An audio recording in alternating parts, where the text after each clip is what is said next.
குக்கிங்கே பண்ண தெரியாதுன்னு சொல்கிறவங்க கூட காய்கறிலாம் வச்சுட்டு எப்படி வெஜிடபிள் பிரியாணி பண்ணுறதுன்னு பார்க்கலாமா? அதுக்கு நான் எலக்ட்ரிக் குக்கரில் எண்ணெய் விட்டுட்டு ஹோல் ஸ்பைசஸ் எல்லாமே போட்டிருக்கேன். அதோட வெங்காயம் பொடிசா நறுக்கி வதக்கி போட்டிருக்கேன். அதோட இப்போ நம்ம இஞ்சி பூண்டு பேஸ்ட்டு 1 ஸ்பூன் போட்டு நல்லா வதக்கிக்கலாம். இது கொஞ்சம் கோல்டன் ப்ரௌனாக ஆகட்டும். அதோட நான் காய்கறிகள் பீன்ஸு, கேரட்டு, காலிஃப்ளவரு, பட்டாணி, உருளைக்கிழங்கு, அப்புறம் பச்சை மிளகா 2 போட்டிருக்கேன்.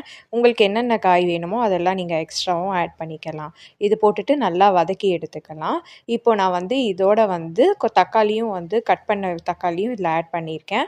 இப்போ இதோட நம்ம உப்பும் மஞ்சள் தூளும் போட்டுக்கலாம். இது நல்லா வதங்கினதும் இதோட red chilli powder 1 teaspoon, garam masala 1/2 teaspoon, biryani masala 2 teaspoon, coriander powder 1/2 teaspoon போட்டிருக்கேன்.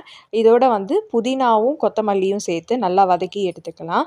தயிர் 2 டீஸ்பூன் ஆட் பண்ணிக்கிறேன். அதோட 1 கப் அரிசிக்கு 2 கப்பு தண்ணி அளவு ஊற்றிருக்கேன். ஊற்றிட்டு நம்ம யூசுவலாக நீங்கள் ப்ரெஷர் குக் பண்ணிங்கன்னா 2 விசில் விட்டு எடுத்தால் உங்களோட வெஜிடபிள் பிரியாணி ரெடி. நீங்களும் செஞ்சு பார்த்துட்டு எப்படி இருக்குன்னு சொல்லுங்கள். தேங்க்யூ.